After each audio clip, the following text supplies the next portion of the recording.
Meanwhile, amid Iran and Israel-US war intensifying in West Asia, the United States conducted a test launch of its nuclear-capable LGM-30G Minuteman III intercontinental ballistic missile. The announcement was made by the United States Space Force. The LGM-30G Minuteman III is often referred to as a Doomsday missile.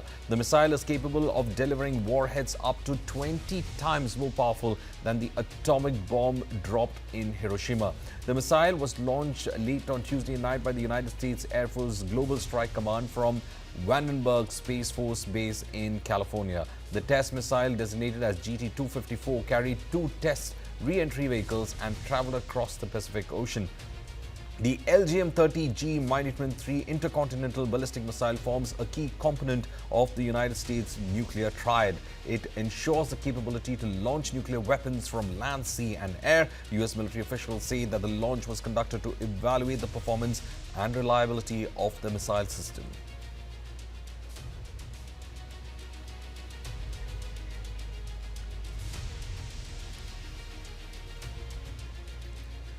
We are in fact joined in by Colonel Danveer Singh, a retired, who is in fact joining us with regard to the situation in the West Asian region. Colonel, the Iranians have deployed one of their most advanced systems. Now, the idea is that it could evade Israeli air defenses and hit at targets, which has not been achieved by the regular ballistic missiles. On the other hand, you have the United States testing a nuclear-capable ICBM. Should we be worried that this is in fact escalating as we speak?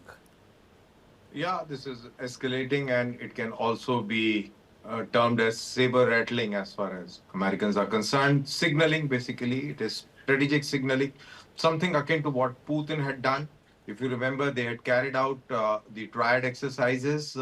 Russia had invoked all three services, employing their command and control systems and various other delivery systems in their services, and carried out a mock rehearsal. So this is all signaling. It's strategic signaling. It's part of that.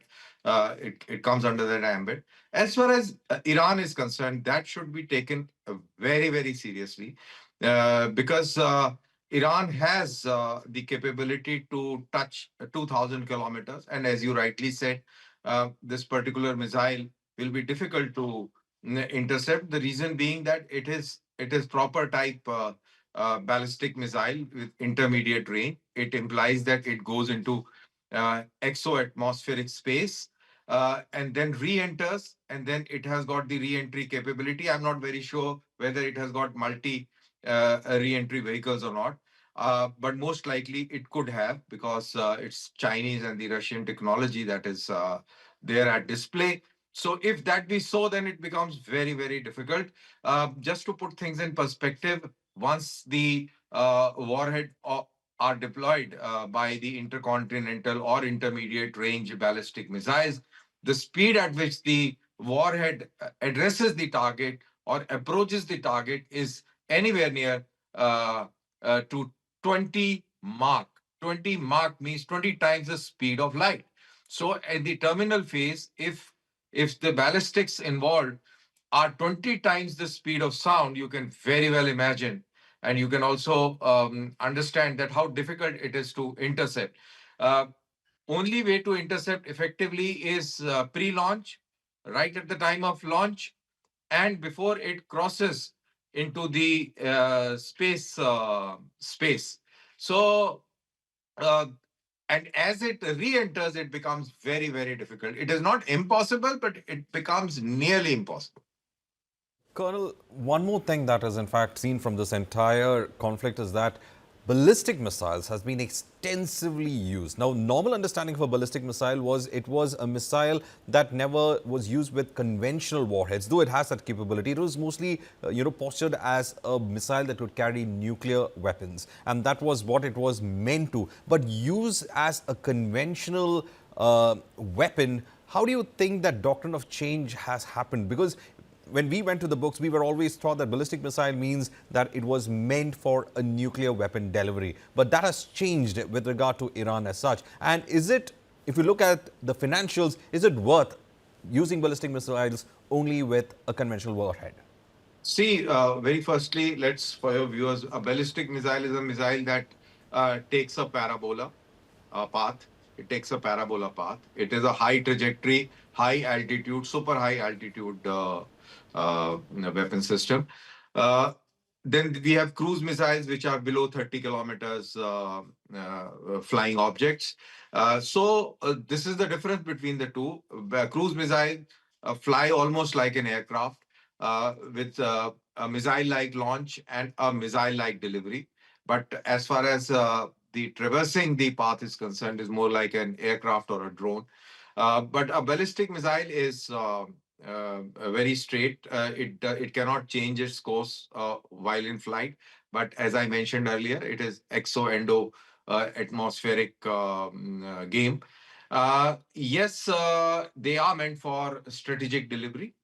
But with the advent of precision age, now we are in an age where precision makes you win the war. So if you are precise, you will dominate. So it is the precision that has changed the calculus.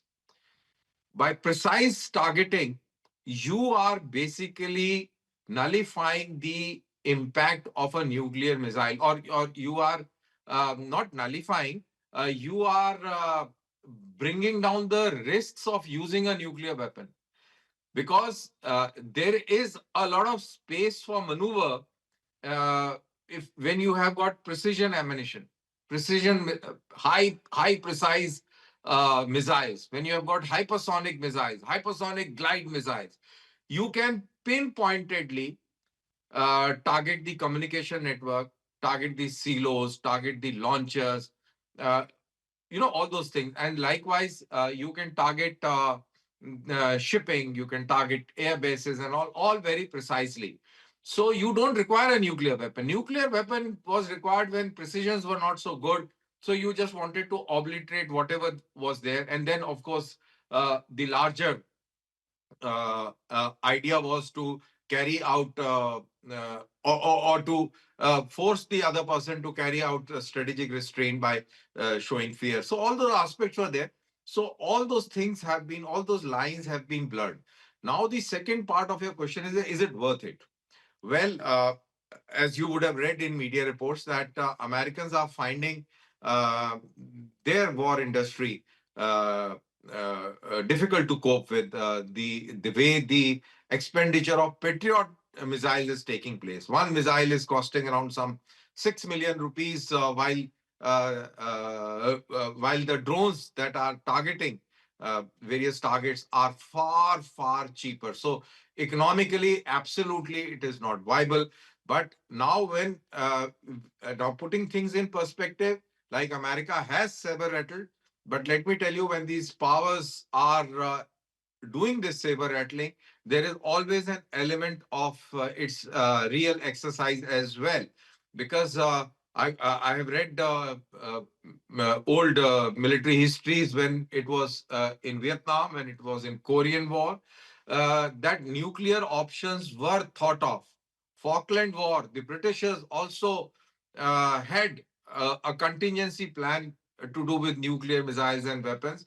Russians have had, and so Americans are having, because their way of equating things is that how much time will it take, how many casualties will incur, and things like that. So if Iran ratchets up its threat, then probably it is risking itself into a nuclear, becoming a nuclear target. So that is a very serious aspect of the whole this thing, and nothing should be taken too lightly. And I'm sure the people concerned are taking it very seriously. But problem here, of what we have seen or what we have observed as far as Iran is concerned, that it has gone on a suicidal drive. So this suicidal drive, idea of getting martyred and all that stuff, uh, that is adding insanity uh, to the whole game. And while we are also hearing some reports that the Americans are also invoking God and Jesus and Armageddon and all that stuff, straight from the Bible. So all this thing is getting illogical by the day.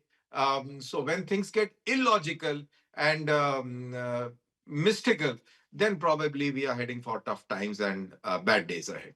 Also, the launch of Minuteman III, how significant do you see that? You said it was a kind of posturing from the Americans, saying that we just need to, in fact, hit your country if you target us from our homeland itself. We have enough capability to do that. Was that the only message sent, or was it something more?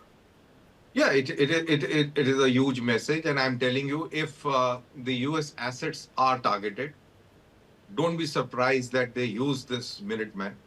And if they use it, it will be very, very sad day for the humanity because such things we have never seen them being used after Hiroshima and Nagasaki, and hopefully we do not see. Uh, so and it does not go by that easy as well because the fallout is going to impact whole of the region, the Middle East or the West Asia as we call it. And if you look at the wind patterns in the stratosphere and the higher altitudes, you will realize that those fallouts can impact Indian subcontinent as well. So it's not a good thing if it happens for real.